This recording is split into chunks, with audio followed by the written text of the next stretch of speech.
This is a podcast by the News Minute, and you are listening to South Central. Hello and welcome to South Central, a TNM podcast where we put the South at the center. A new episode of this show drops every Friday, so don't forget to make South Central your weekend listen. In this week's episode, we'll look at how the union government is threatening Tamil Nadu for not implementing the 3-language policy. Vikatan, BeerBiceps, and the problem of government censorship will be our second discussion. Let me introduce you to the guest and the host of the show, Pooja Prasanna, a reporting head of the News Minute. Hi Dhanya, I want to place on record, last week I was not vacationing, I was travelling for a story.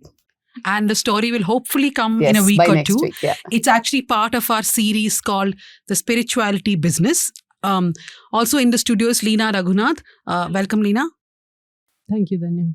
And making a reappearance on popular demand is Sudipto Mondal, the executive editor of the News Minute. Thank you, Dhanya, for having me. Joining us from Chennai is K Venkataramanan. He's the associate editor of The Hindu, someone who I look up to quite a bit and turn to for help. Thank you very much, KV, for joining the show. Hello. Glad to join. Okay, so before we go into the show, I have a special announcement. I think I said this the last week too, but since South Central premieres every Friday, and this time it will premiere on the 21st of Feb, that's the day when the News Minute will turn 11 years old. I mean, in 2014, we were not even ready as a platform. Our back end of the CMS, as you call it, was not ready. But I got a story and I was very excited, but I didn't have a platform to put the story. So though the site was supposed to be launched after May 2014, in a sudden decision, we launched a half-baked site in Feb 2014 and we celebrate... With a fully baked story. With a fully baked story, yes. It was an exclusive and I just wanted to put it out somehow. Yeah, so we turned 11 years old. 11 years is not a small feat. In fact, I think it's quite decent for a small news organization. And to celebrate our 11 years, we have an offer for all our audience. If you take one annual subscription of the News Minute and News Laundry, you get to gift a subscription for free. So I would recommend that you take a subscription and gift it to someone you know, someone young, maybe perhaps a student, someone in your family who you think needs fresh perspectives, can read other things. So do give a subscription to them. Also, a lot of people ask me, why should a common citizen be committed to news, right? Why should they be paying for subscription or for an e-paper? All the newspapers today ask for e-papers. Most websites, especially independent media websites, ask for subscription. Why should we pay money for that? Well, that's because credible and good journalism directly impacts your lives. It protects your rights. It impacts your pocket. It holds power accountable. And more than anything else, in this world of WhatsApp, it ensures that you get the right information and not just misinformation or propaganda. So remember, subscribing to news is your commitment to news, democracy, community. So do that, take a subscription and gift one for free. And happy birthday to all of us at the News Minute. And thank you to everyone who's been with us for this long and hopefully many more years to come. Can I also add like a big congratulations to you and to Vignesh? I've seen the kind of struggles you've gone through over the last 11 years. At times you've not had staff, at times you've not had room, at times you've not had equipment, and you've still pushed through and you've taken some huge risks. And in addition to the risks, I suppose the kind of cases that you have fought is what makes you guys stand out. Those are really your awards. Over the years, you've got like repeatedly a lot of cases you've got hauled into just for speaking the truth. So yeah, we're all very proud of you. Thank you. So on that note, I have to say that we have a new big box in office and it's on it, it's written the News Minute legal documents. That's how much. That's the 11th birthday gift I gave myself. On Amazon, I bought 2 boxes because we keep missing the notices from court, right? Somebody or the other would have kept it somewhere in office and we don't turn up in court, meaning it's a problem. So I bought a nice grey box. On top of it is written legal documents. Sudipto, next time put it in the box. Yeah. So we'll now go to the headlines. Yes, and you're not catching me unaware this time. No resources to probe 2017 Kurnool minor rape and murder, CBI tells Andhra High Court. Terrible state of affairs. Yeah, it's really unfortunate. This child, a class 10 student, was killed in August 2017. It was in Kurnool in the Ramalinga Reddy residential school. I remember we had done many stories at that time about how the investigation itself was shoddy. They did not collect basic stuff, including forensics. And now the CBI is saying that we don't have resources. It is going to turn political because one of the big issues which Pawan Kalyan had taken up for many years in Andhra Pradesh is the murder of this child. So now a lot of people are asking him, what will you do? Because the CBI has said this. University of Kerala suspends 7 students for allegedly assaulting junior. But this isn't the only case, right? We've seen a few others in the recent past. In this February itself, we have 2 major gruesome incidents happening. One, the nursing college, the videos have shocked, I think, everyone who has watched it. And it's unfortunate that, the colleges are becoming big ground for such kind of assault. Autonomy to Hindu temples can accelerate India's economic growth, Tamil Nadu BJP chief Annamalai. And of course, with this, he's once again launched the, if we come to power, if NDA comes to power, the HRNC will be removed, and the false propaganda about freeing temples from state government and clutches of government. Hyderabad beats Delhi in population density, a double-edged sword for growth and infrastructure. So this is, of course, a survey done by Telangana Statistical Abstract Atlas. But it now says that there are more people per square kilometer in Hyderabad compared to even Delhi. Mumbai, of course, leads the pack. Replaced DK Shivkumar as Karnataka Congress chief before local polls, says Home Minister G. Parmeshwara. Also, another headline. I know that you're bored of listening to this literally every other week, but it's catching some momentum. And another minister has told DK Shivkumar to not keep dropping High Command's name every now and then and take advantage of that. So it looks like heat's on DKS. Gyanish Kumar to take over as Chief Election Commissioner on Feb 19th. It's the day we are shooting. Supreme Court to hear plea against law under which he was appointed. As of now, at the time we're shooting, it's not yet come up in Supreme Court. But we've seen midnight autopsies. We've seen midnight swearing in. This was a midnight appointment of the Chief Election Commissioner. Yeah, actually, this midnight appointment has been going on. Many extraordinary gazettes are issued at midnight. That's not surprising, but it was very clear that they wanted to beat the court hearing. In fact, that may have been behind the week-long adjournment that the court gave last week. They knew the committee was to meet on 17th, but yet they decided to have the next hearing on February 19th. Or rather, I think it was day before yesterday. Yeah, the hearing was today. Supposed to be, I think it got adjourned to another day, right? Today. Yeah, so basically it's a set-up match between the government and the court, it almost looks like. Yeah, in fact, the last 3 appointments have come in the midst of court hearings. First, when the Constitution Bench was hearing it, this was the original case on which the court ruled that, the CJI should be part of an ad hoc selection panel. During that hearing, Arun Goyal was appointed. And in 2024, Arun Goyal, just 2 months before the general election, he resigned. And no explanation was given. And he was replaced. 2 more, Gyanish Kumar and I think Sukhvinder Sandhu, were appointed in the middle of the court hearing while it was hearing the challenge to the new law. So this actually follows a pattern. Whether there is a court hearing or not, they go ahead with the appointment, and the courts scrupulously decline to pass any interim order. That's how it goes.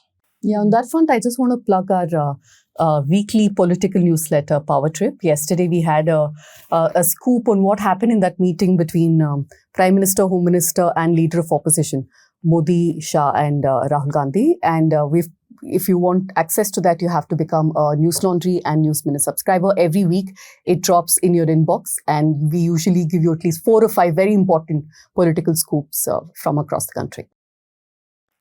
Okay, so let's move on to the first discussion on South Central today. It is something to do with Tamil Nadu in particular and with many other states which are opposing the NEP or the National Education Policy. The latest controversy came after the Union Education Minister Dharmendra Pradhan categorically said that funds under the Samagra Shiksha scheme and the PM Shri scheme will not be released to Tamil Nadu unless the state government accepts the National Education Policy of 2020 in its entirety. Now, Tamil Nadu has been opposing certain sections of the NEP, especially the 3-language policy that it puts out, where it says that students have to learn 3 languages in schools. The first draft of the NEP said that one of these three languages have to be Hindi, but then when that faced stiff opposition, they changed that into three languages, but two of them have to be native languages, and then of course the third language becomes English. Tamil Nadu has been following the two-language policy for decades now. It is very much entrenched in Tamil politics that they will not allow a three-language formula. That's something which even, a DMK and AIDMK agree on, though they sit on either side of the fence. So today we are going to look at two different elements in this story. One is the union government using centrally sponsored schemes like the Samagra Shiksha Abhiyan or the PM Shri scheme to actually threaten states to follow their line. It's like, you do this, only then I will give you this money. You deserve this money or not is not a problem, but you have to fulfill another condition. And the second is, of course, to look at why has Tamil Nadu always opposed the three-language policy? Because whenever this debate comes up, people are like, why? What is the problem? Why can't people learn Hindi? Why can't people learn an additional language? So I want to bring in KV first. KV, you must have watched what Dharmendra Pradhan said, right? And the entire reactions from Tamil Nadu, from the Chief Minister to everybody else. How do you think this is going to play out now? I think it will follow the same predictable pattern which has been going on for some time now. That is, there will be no real solution in sight. The two sides will keep sticking to their position for long. But there have been some sort of concessions from the beginning.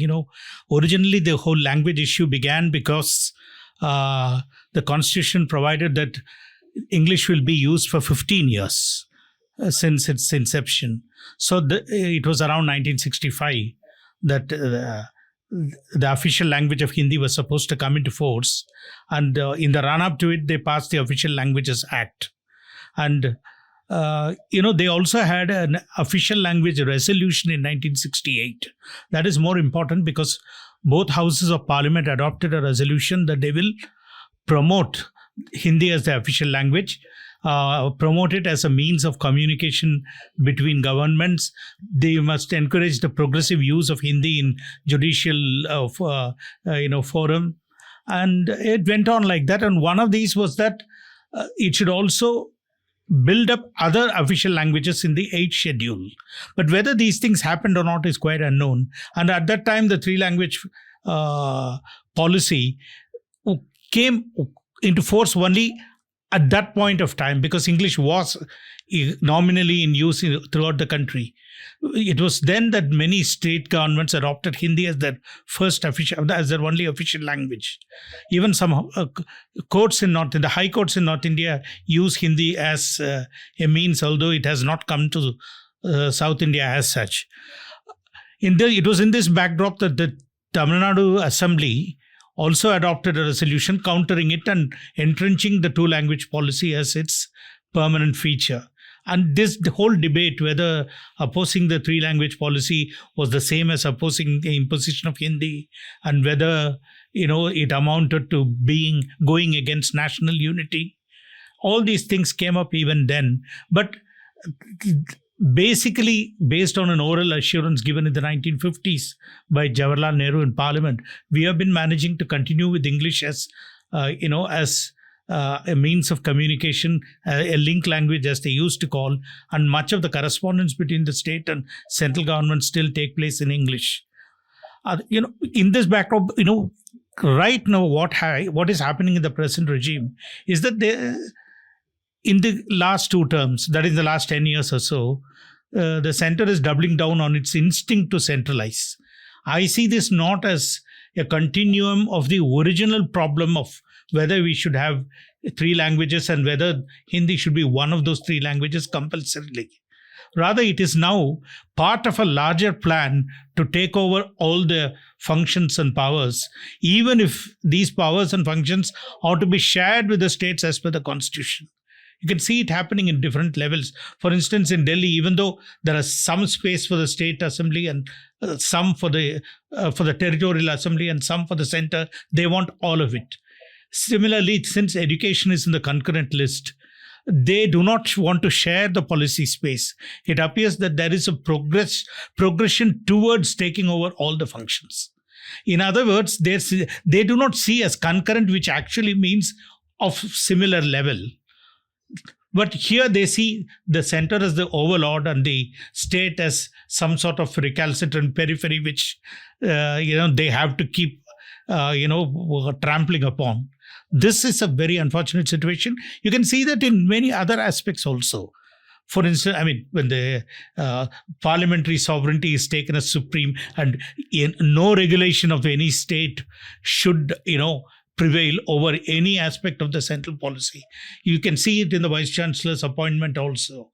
The UGC has been framing regulations for the appointment of Vice-Chancellors, even though the UGC Act does not mention the word Chancellor or Vice-Chancellor.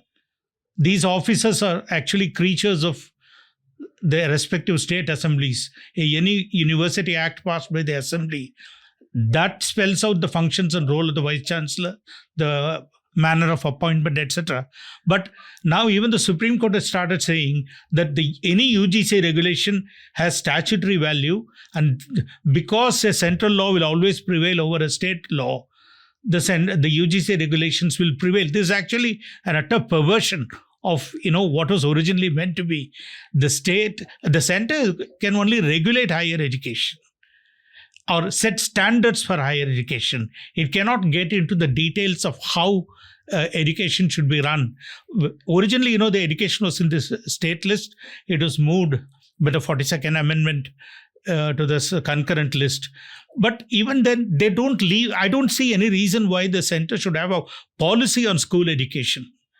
At best, they can have some sort of a vision. The new education policy 2020 has some decent features. It sets out a vision of universal access. It emphasizes, knowledge-centric, teaching pedagogy. It's not exam-centric. They want teachers to be facilitators of knowledge. They want students to learn rather than merely,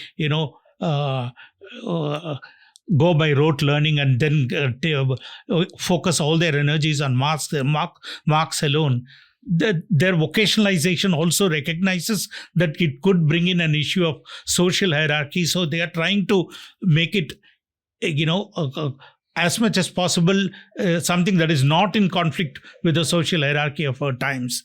And there are other centralizing features. For instance, they want an overarching agency for regulating higher education, which of course will directly go against the rights of the states, because they do have their own mechanisms for they have universities, and universities by definition should be autonomous. Only some standards, like every higher education field has its own national regulation. There's no doubt about it. Legal education is done by the Bar Council, medical education by the MCI, now the National Medical Commission. Even the Architecture Council has its own syllabus. And technical education came under the All India Council for Technical Education in 1984, I think. These are all fine, but these only should adopt a framework. They cannot get into, how an institution should be established, who should run it, what should be the syllabus, and what is the manner of recruitment, and what is the manner of admission. One of the worst centralizing tendencies you can see is the attempt to take over undergraduate education. Postgraduate education has always been, based on some sort of a national test.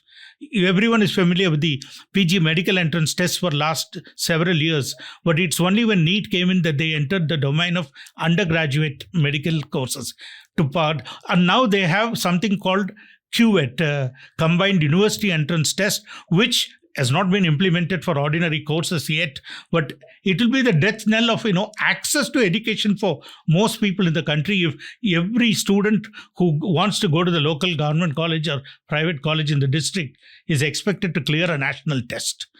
This is appalling. It's part of the centralizing tendency that we should see this conflict, and not merely as the whole debate on whether or not people in TN should learn Hindi, or whether they can adopt any other language as the third language. That can always be done in a different context. Yeah, so I think that's important, right? For example, the bigger debate is how the union government wants to just push down the state's throats a policy for education itself. And NEP is, of course, like KV says, there are a lot of good things about NEP which states can be allowed to adopt if they want.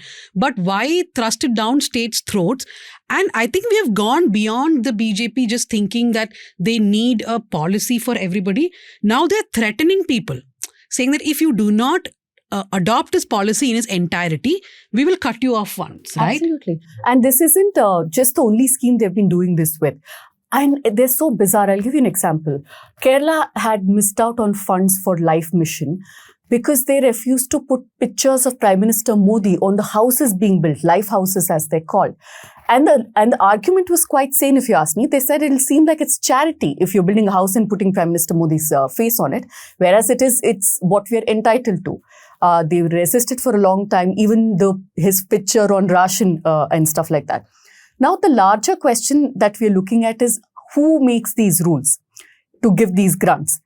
Is there any room for conversation between states and union? Because this goes back to what Annadurai had said, that if we listen to everything that you're pushing down, then the relationship will be that of masters and slaves. We're not equals in our own country, right? And this all goes back to that. 50, 60, my math is terrible. 68 is when you said this. How many decades later? We're still having the same conversation, right? What I find is that this all goes against the spirit of federalism that we have.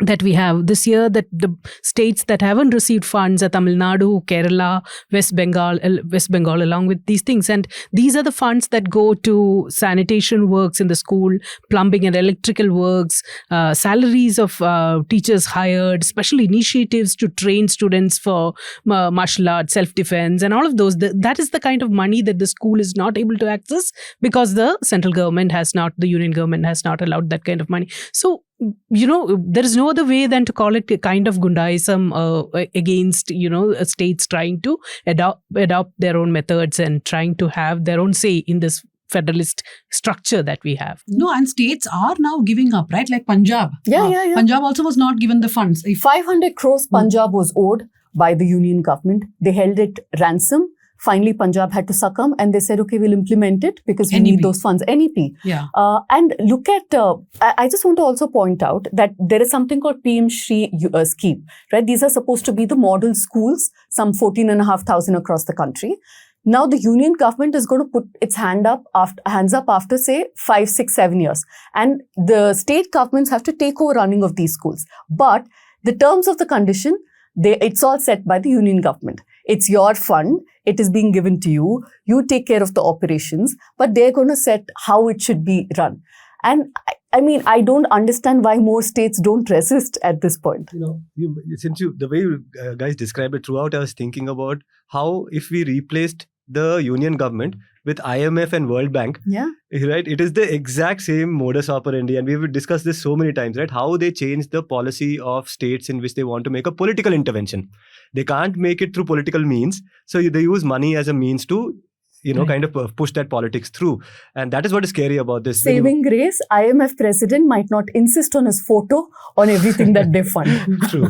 It is either our way or there is no way. Yeah. Like, there is no scope for conversation. There is no scope of sitting around the table and trying to work out a way. And these are states that has been well performing on in the education front, right? Yeah, that's actually a good point you raised, because the 5 states that Dhanya mentioned, these are states that have done well. Let me just quickly read 3 parameters here, Dhanya. School attendance rates have increased, especially when it comes to gender, caste, religion, and age. These are the 5 states that have performed really well. I didn't say any 5 states. You have to say the 5 Oh, states. you did? No. Kerala, I did mention Kerala. Huh. Tamil, please go ahead. So all these 5 states have performed exceptionally well. Which are the 3 states that have not? Uttar Pradesh, Madhya Pradesh, Gujarat. Which are the states which have again? The ones that have not performed well are Uttar Pradesh. The ones that have performed well, Tamil Nadu, Kerala, Punjab, Delhi, West Bengal. These are the ones who also do not want to implement the NEP in its entirety. I think even Siddaramaiah has said that he will not do. Now, KV, while you made the point that if you watch news channels or debate and all that, it is about Hindi, right?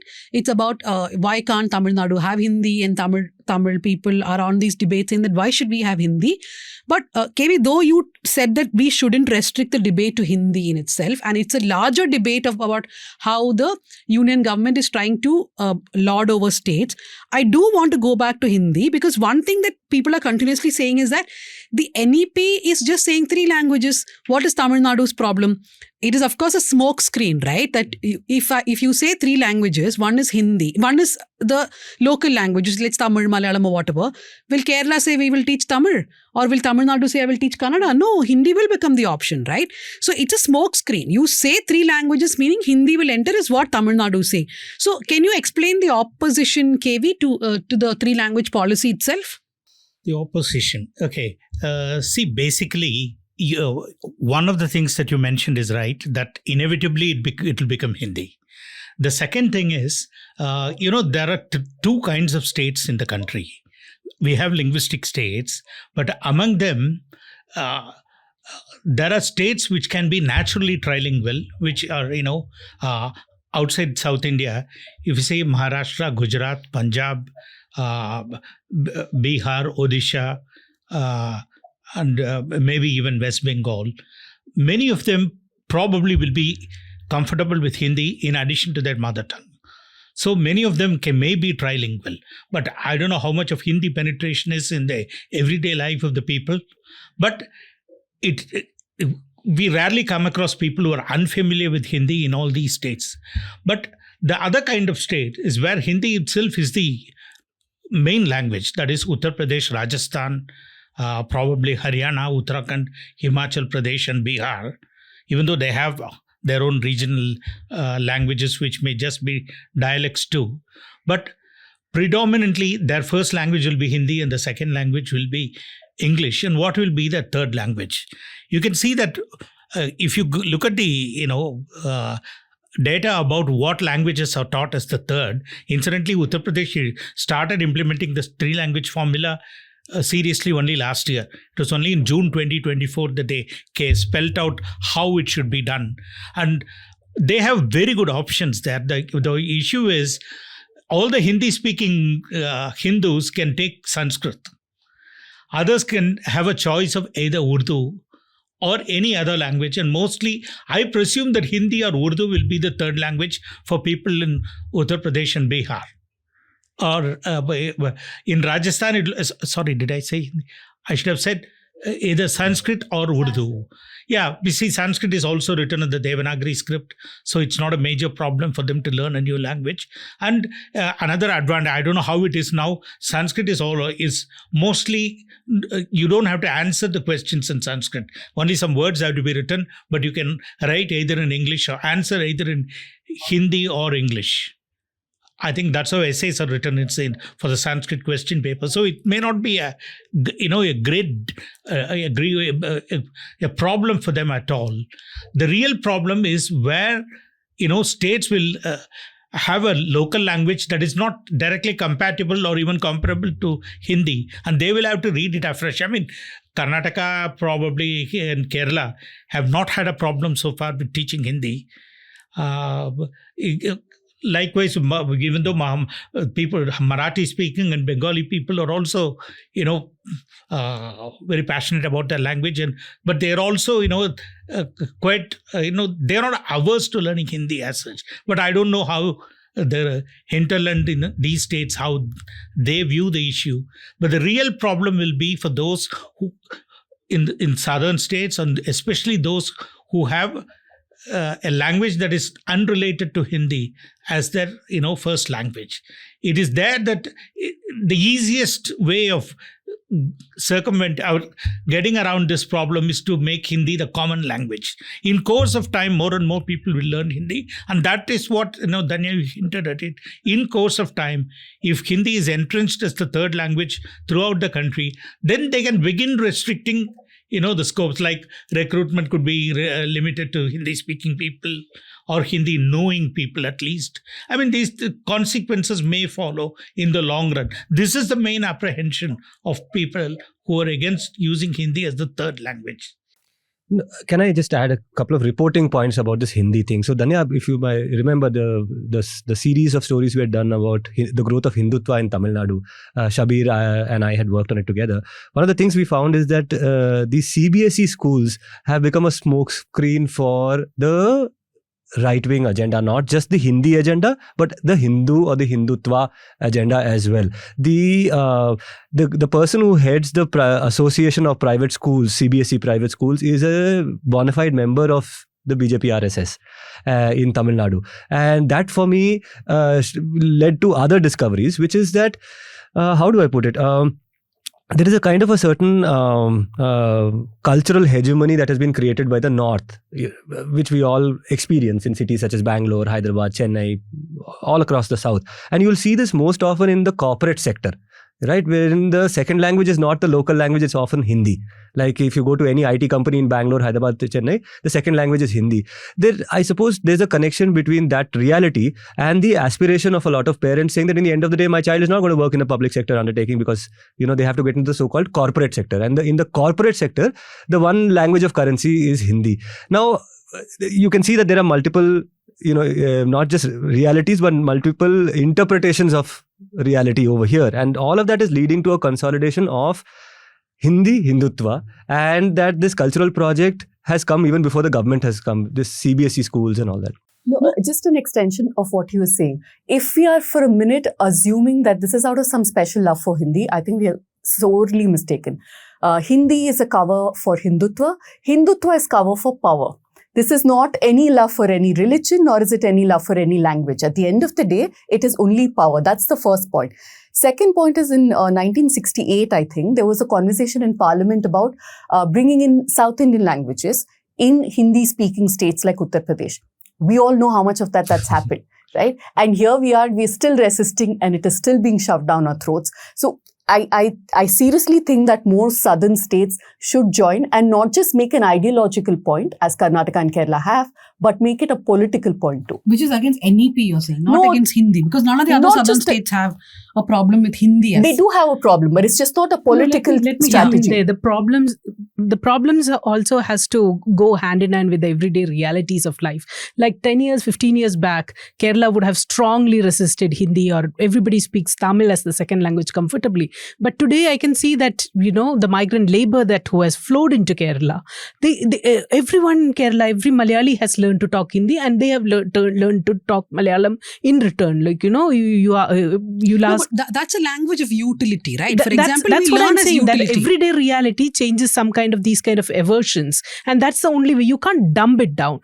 Dumping it down is like, earlier we discussed the case of the CEC, the Election Commissioners Act, right? What the Supreme Court said was, have the opposition leader, have the PM and have a Chief Justice to select the CEC. But then the centre didn't agree to it. The centre wanted a home minister and one cabinet minister, PM and the opposition leader. So the kind of balance that by bringing the Chief Justice into that panel of the executive solely ruling who gets to select who gets to control the election process, that is the chief elections. This is dumbing down, the way I said that it's our way or no way. This is about power and how you hold it and how you try to dump it down on people who will not agree to your version of things. So thanks for that. And I just want to add some hypothetical situation. I mean, it's a rhetorical question that you guys can respond to. What do you think will be the response in southern states if this Hindi imposition is replaced by Sanskrit imposition? I suppose, I think it will be more severe. I think the opposition will be more severe because don't think so. Can I say one thing? There may be a bunch of people who are anti-Hindi but still pro-Hindutva. Right. For them, Sanskrit may make a lot more sense than Hindi will. Yeah. I'm just throwing it out there. But what do you use Sanskrit for? It is not even for utility, right? But no, because cultural the majority, Ramaha. There is a soft appeal to it. I have to close this this discussion. I'll just go to KV once, but I was talking to someone who's part of the NEP. There's a committee which the Tamil Nadu government had put up to look at NEP, and that person was telling me that, look, there are lots of issues here, right? One is a simple issue, the language chasm. Tamil is not like the Devanagari script. And asking a Tamilian to study Hindi itself is very difficult. And second, this is a smokescreen. You are saying, okay, NEP is not saying Hindi. You just have 3 languages. But if you say 3 language itself, it becomes an entry point for Hindi to come, because there is no practical way that other languages are going to be taught. And now there is an RTI which has said that there are no Tamil teachers in 40 Kendriya Vidyalayas in Tamil Nadu, because there is no demand. Everybody apparently is asking for other languages. The third little simple thing, but I think a lot of parents I saw on social media saying the same. Why teach a third language? Like literally people are not able to pass 2 languages. What is the utility of one more language in school itself when you're already having so much to study? It's a practical question, but that's also apparently being discussed. KV, any last thoughts on this topic? See, basically, no other country has this level of language debate. There are multilingual countries. We always pride ourselves on our diversity. But the fact is that South Africa has a larger number of, languages which are at the center of their politics. They have about 20 indigenous languages apart from English, Afrikaans. So they don't have a major problem with it. They give equal status to English and Afrikaans, and all the rest, they are all official languages for whom they have a separate department which ensures that all government communication and information goes through in all languages. Similarly, in several countries, like Belgium has 3 official languages. No one is seen as inferior to the other. This is not a major issue at all. And yes, there have been, homogenizing linguistic tendencies in some governments, like China. The standard Chinese or Mandarin, based on Mandarin, is universal. And the Soviet Union used to have Russian as the predominant language. But it has all become academic after the collapse of the Soviet Union, because other languages, now we know that ethnic and other linguistic differences have always been there. So basically we should focus on other things, because if you take school education, the level of literacy and numeracy is quite appalling now. If ESA studies are to be believed, I don't know. You have to focus on all these things, basic things, and this can be done only at the ground level, at the field level. There is no point in having grand policies at the central level when what you require is some incentives for teachers and improved pedagogical methods to teach children the basics, so that their primary and elementary schools are interesting enough and they foster an atmosphere of learning. This should be the focus, not the language. After all, people, if in practical terms, after 20, everyone picks up a language whenever they are, they find a job anywhere. Even IAS officers are posted across the country. Within 3 or 6 months, they learn the language of the state and they serve for 20, 30 years in those states. They don't have to, people who have never learned that language can serve in another state quite comfortably. This language issue it's completely unnecessary as far as education is concerned. You must have effective communication, which learning in the mother tongue will ensure in the early years. And thereafter, it's only the roots, the basics that you have taught the children that will see them through the rest of their lives, and that includes learning new languages. No, that's very true. Examples. The unit took us all over the world and gave us a sense of what happens in other multilingual societies. Thank you for that insight. Yeah, and that's why KV is in the show, right? But I want to just discuss another thing about education. But before that, what KV said, if we are to focus on education itself, and the ASA surveys which show that people, though they're studying in 5th standard, they can't even write, they can't read. And for that, for education to improve, we do need funds. And let us not forget that the union government is threatening to not release funds, which should have gone into education just because the NEP has not been implemented. The other thing which is happening in the field of education is this conversation around Rohith Act. That after Rohit Vemula's death, there was a talk of the Rohith Act being brought. It's never been done. There have been efforts being made again to make sure that the Rohith Act is back in the conversation. I'll just quickly go to Sudipto. What is happening, Sudipto? As in, I know there was a meeting in Bangalore recently, but what more? Okay, for starters, some history background. So this demand came up, in 2016, and within a year, 2 entities put up a draft for public consultation. One is the National Campaign for Dalit Human Rights based in Delhi. The other is, interestingly, the Congress unit of Telangana. They came up with a draft as well. Both of these drafts of the Rohith Act are available online. What happened is actually a few of the students who were part of the Rohith Vemula movement have somehow coincidentally found their way in Bangalore. They've been working here. And they've, I think, started these conversations with other civil society groups. And now it has kind of achieved some kind of criticality because the process of going into public consultations has started. There are these meetings happening in different campuses which civil society groups are conducting to get a sense from students what the act should look like. And in the middle of all of that, the IT minister, Priyank Kharge, who's also the spokesperson of the Congress or this government, lent his weight to that issue and said that this is a very important thing. It should happen. So that has created a bit of buzz. But that is the background. What I find interesting, Dhanya, in these conversations is that they're talking about using the POSH Act as a reference for the anti-discrimination law, which is the Rohith Act, which will focus on caste. And that I feel is a brilliant example of how, I often say that there is so much learning from the feminist movement that the anti-caste movement can do because of so many of these social exclusionary practices are kind of, the experience is similar. So perhaps the legal responses when we are conceiving of them, how you can borrow from previous experiments conducted by women, which resulted in the POSH Act. So the Rohith Act, the way they are proposing it, might actually look a lot like the POSH Act. And what is the difference between the POSH Act and, say, a rape law is that in the case of so many other offences against women, you have criminal offences, and then you have offences which are not criminal but equally problematic, and that is what POSH addresses, right? So this anti-discrimination law for campuses, the Rohith Act, hopes to achieve that, which is it hopes to address the question of discrimination, not necessarily criminal. So it will be like an anti-ragging committee. Is that what it will take a final form as? I think more than ragging. See, the thing is, ragging though is. No, I'm saying where the college itself forms a committee to look at these things instead of the police and others being involved. I suppose so. Because that's the case that happens in the POSH Act. There's an internal complaints committee with an external member. All of those infrastructure is put together to make this happen.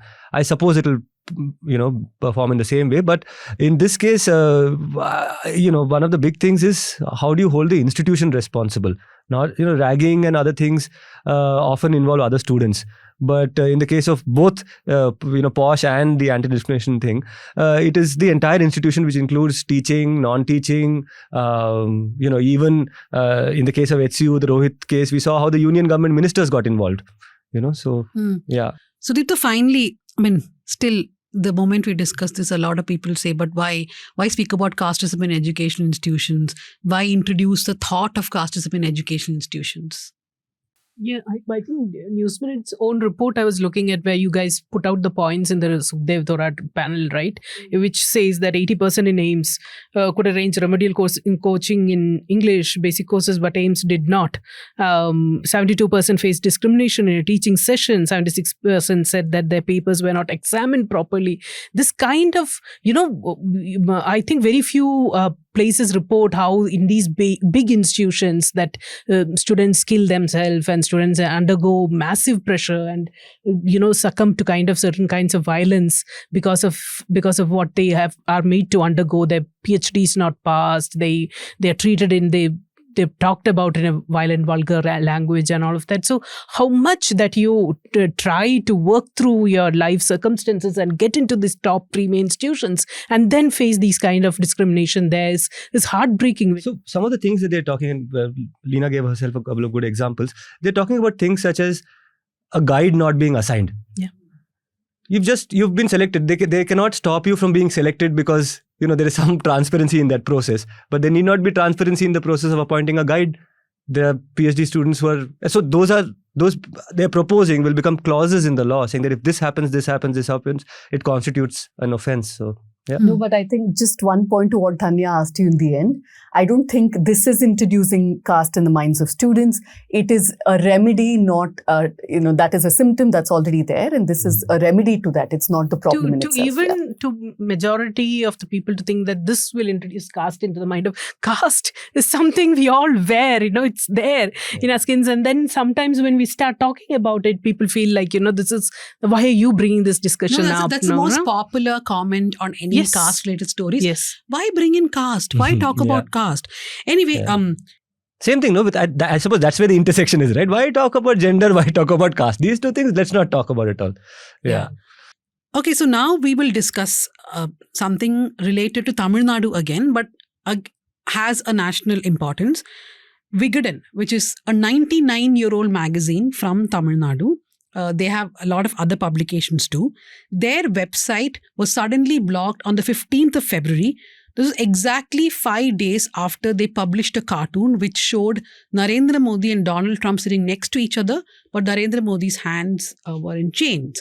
It was representative of how undocumented Indians were brought from the US in a military plane, shackled.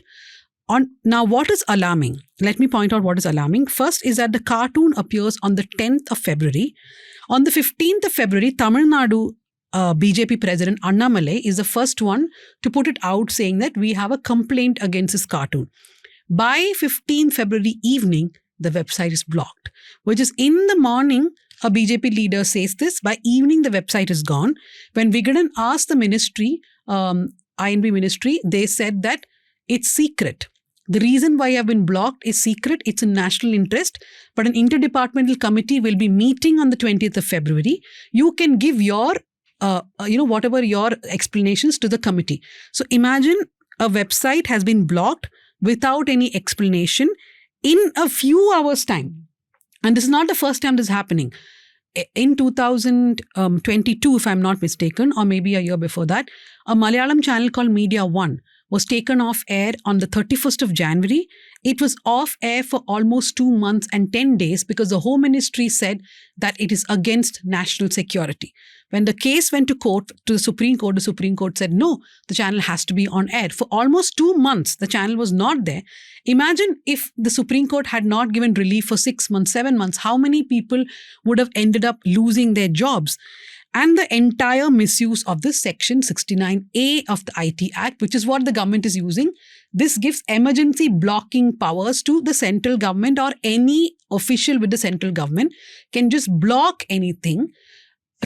A lot of people have been saying that, but this is against national interest. You have portrayed the Prime Minister in chains. KV, your thoughts about this first? Of course, the first point that you made, this coming within hours of a BJP leader raising this issue, this is also a part of a pattern. Most complaints come from a certain political party, and government officials follow suit.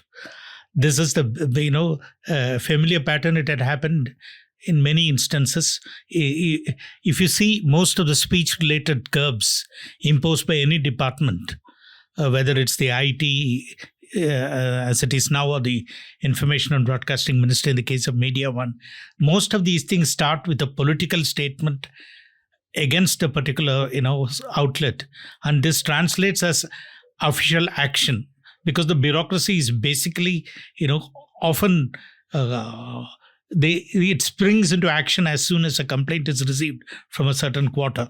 That is the first thing. And secondly, of course, this cartoon, as anyone would see, is very, very a familiar form of political satire. I have seen prime ministers and chief ministers being depicted in far worse light than this. This was actually it was quite obviously symbolic. The symbolism cannot be lost on anyone, because the whole thing is a reference to the deported Indians being shackled, and the corresponding, the supposed genuflection of the Prime Minister before the US President. I mean, this was so obvious that it's surprising that they took offense to it. Because in words, in political statements, in tweets, in posts, many other people have said the same thing. The only reason this seems to have been blocked is that it makes it symbolic rather than literal. That's the only thing I can. In any case, cartoons, they are a form of political communication which has always been given a greater latitude than a whole article. And this has been a tradition for long. And there have only been 2 or 3 instances of cartoonists being targeted by the state. In this case, the whole website has been blocked because that is the main power available to them right now. Because, as you said, Section 69, 69A is there for them.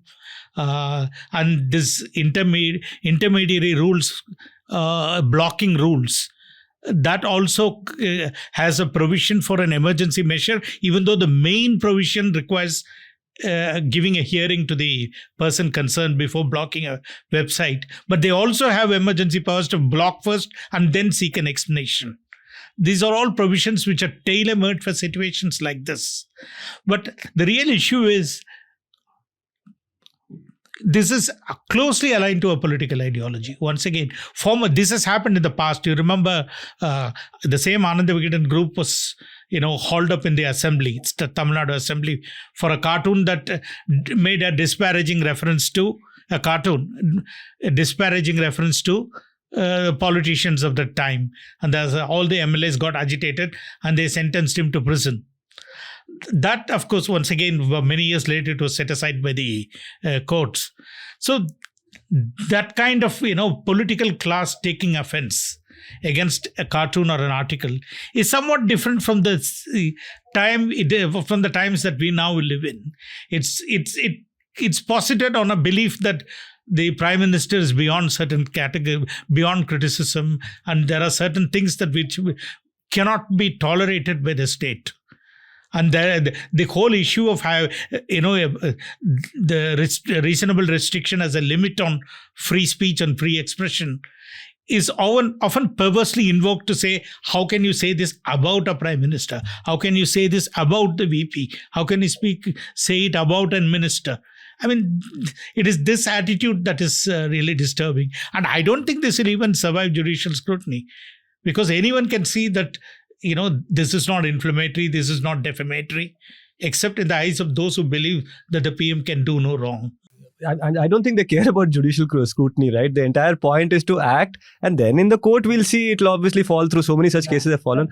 But no, there's a larger agenda here, right? This is also one to make an example of other people who are in this case, rightfully mocking the Prime Minister, because decency cannot be something that only he has. Dignity is not something only that it's a special privilege of the Prime Minister.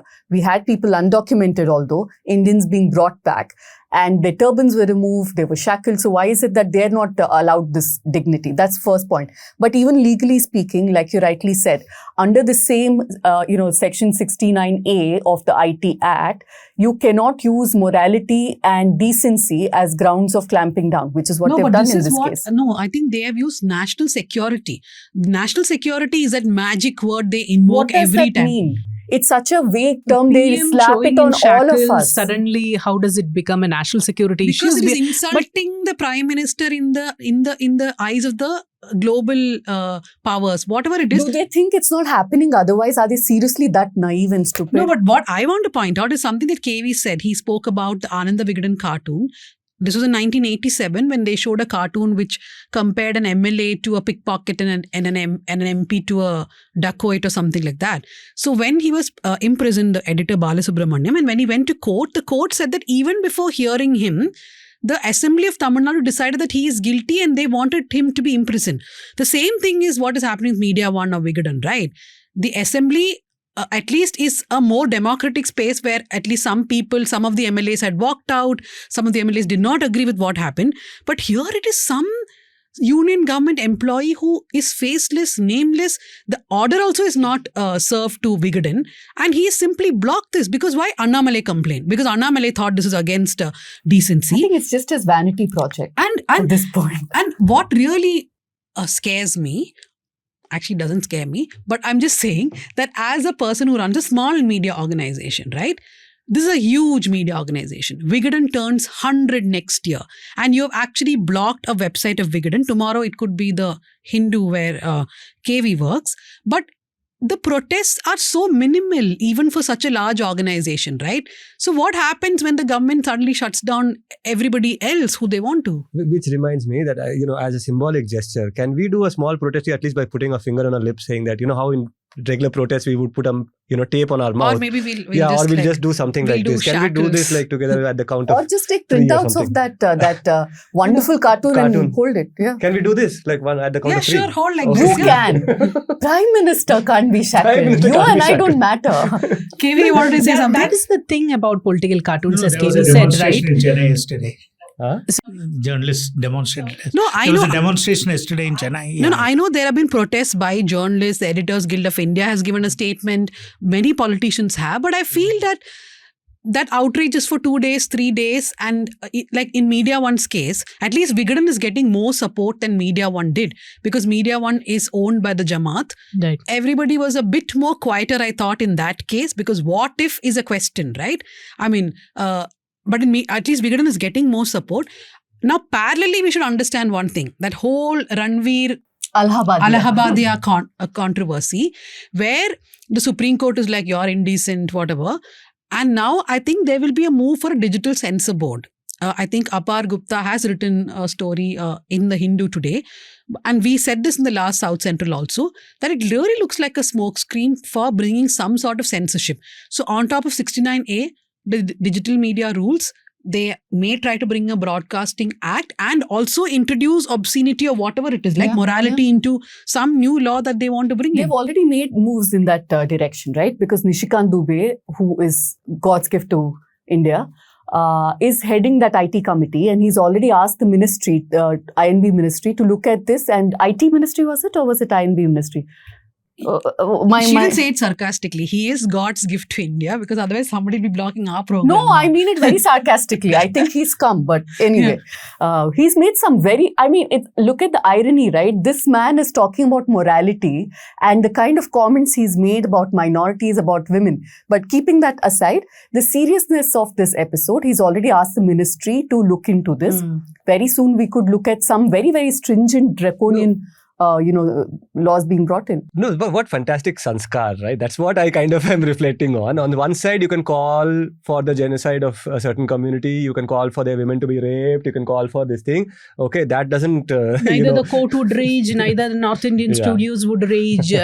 Look... Delhi studios. Delhi, okay. I don't think North India wants to be associated with them. No, It's there's Delhi nothing in studio. Delhi anymore. It's Noida.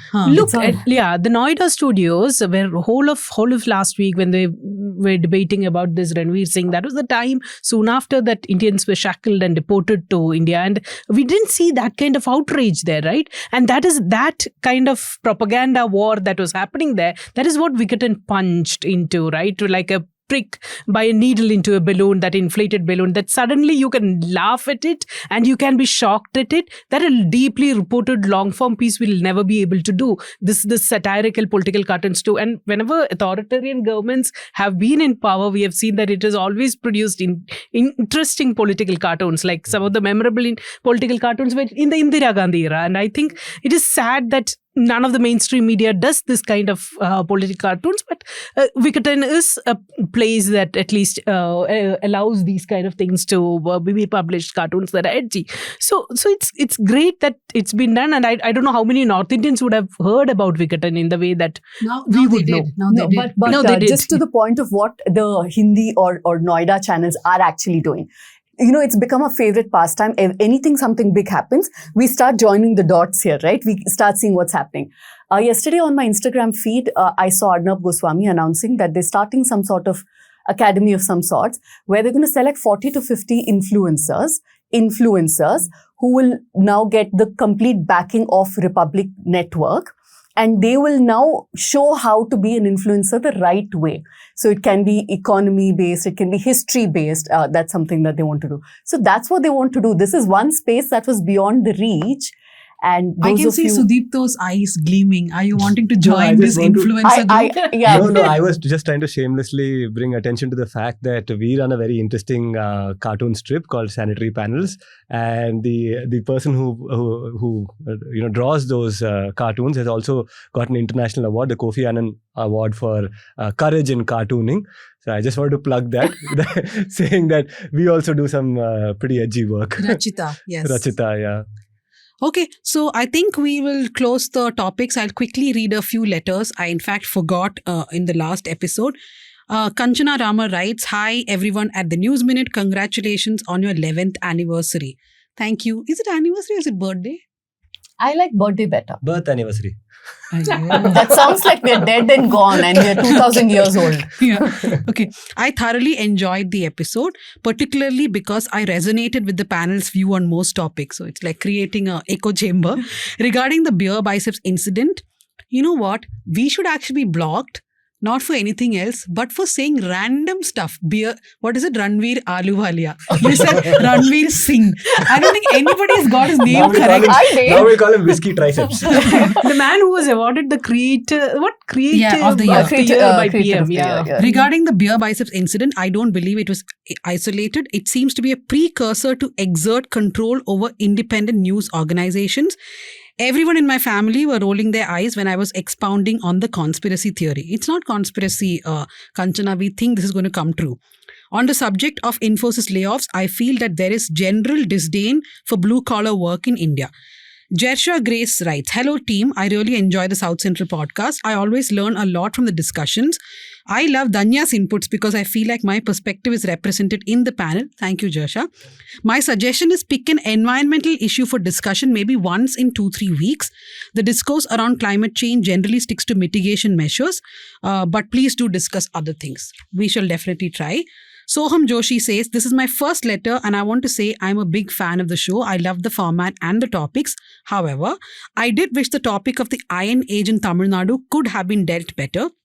The main matter being that the entire premise of the discussion was based on the report titled Antiquity of Iron, published by the Tamil Nadu government.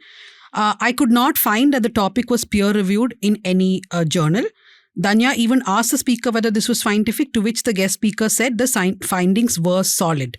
But we must remember, at the end of the day, this is a government report and it suits a particular ideology of the DMK. KV, you want to add something on it? Because there was an article which I saw saying that this is not peer-reviewed and it was going viral. All the right-wing guys were sharing it. This question has been raised. Many of these findings concerning archaeology in Tamil Nadu appear to come through government reports. I'm not sure, I'm not familiar with the academic scene in archaeology, but it's a fact that these findings are not published in journals of archaeology which are peer reviewed. They are released to the public by the government itself. Whether it casts a shadow on its validity, I am not able to say. But it's a fact that it hasn't appeared in journals.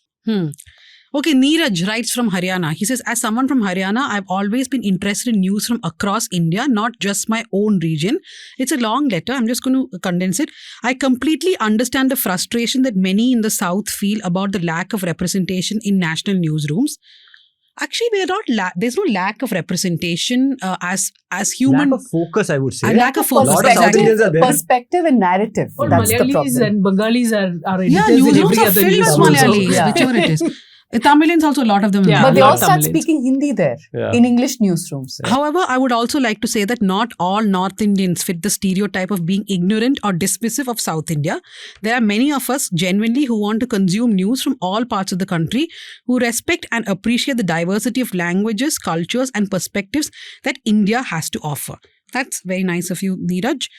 But he says it would be unfair to judge all North Indians based on the actions or biases of certain individuals or media houses. But we don't. We I don't sometimes hold have it to against all apologize North over Indians, my yeah. comments on that front, maybe. I think Leena did, and I said it's not all North Indians, it's North Indian politicians. That was a mistake on Leena's We part. stood with Punjab when the farmers were being beaten up. We felt very strongly. So there are a lot of North Indians we strongly relate with. Do Punjabis call themselves North Of course, Indians? they are North Indians. Not like geographically, but I suppose they don't they identify are with geographically the, as well. No? Okay, Sudipto, for you, it's coming. Hold on. Sri Kanda writes, Dear South Central, just finished listening to episode 14. Tara Krishnaswamy's insights were valuable but somehow not appreciated by the left liberals on the panel, which is me and you. Has anybody done a caste census of young engineers who get a pink slip? Tara's twist that Infosys Narayanamurthy embodies old upper caste men's attitude just does not make sense. Tara criticizes Narayanamurthy as an upper caste daddy who likes to impose his views on the society was uncalled for. Sudipto's point on Savarna capitalism is at best a half-truth. IT industry is not a Savarna or white Christian idea. There is disproportionate representation of white Christian or upper caste men in open market sectors all over the world. Why doesn't Sudipto also say that affirmative action and the public sector neglect has made PSUs and universities a ground for caste politics? Anti-caste politics, you mean? Final letter, Sri Iyer. While it's fab to have a South Force discussion, there are gaps I feel that can be fixed. More representation of Kerala and Karnataka. Woohoo! Hey, Kerala has too much Kerala and representation. Karnataka. Karnataka needs more representation here. And to some extent, Andhra Pradesh. I agree with that, yeah. Very, very less deep conversations and representation of Tamil Nadu. While most guests are Tamil journalists, conversations and insights about Tamil Nadu seem less. This episode does it. Two discussions about Tamil Nadu. Who is being represented then? Just a letter, right? Okay, thank you for these letters, the criticism and the good things that you have to say. We'll read more letters. Write to us at southcentral@thenewsminute.com. Finally, we go to the recommendations. So, Instagram has been prompting me a lot with the Mrs. web launch. Sania Malhotra doing the Great Indian Kitchen redo in Hindi. And very rarely has a Hindi remake really caught my interest because they always take great Malayalam works and then ruin it in every other language.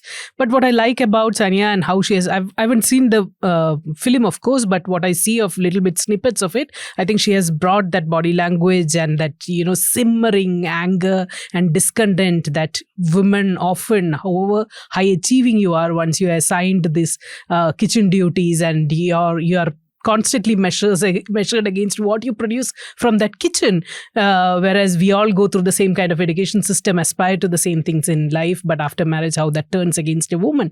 I think Sania really has tried to bring that in, but I would recommend still Geo Baby's The Great Indian Kitchen because I think it's a masterpiece in the making. I like how you recommended a movie without watching it. Yeah, but I recommended Great Indian Kitchen, which I've watched. Yeah, Sudipto? I'll recommend the comedy special by Manjeet Sarkar.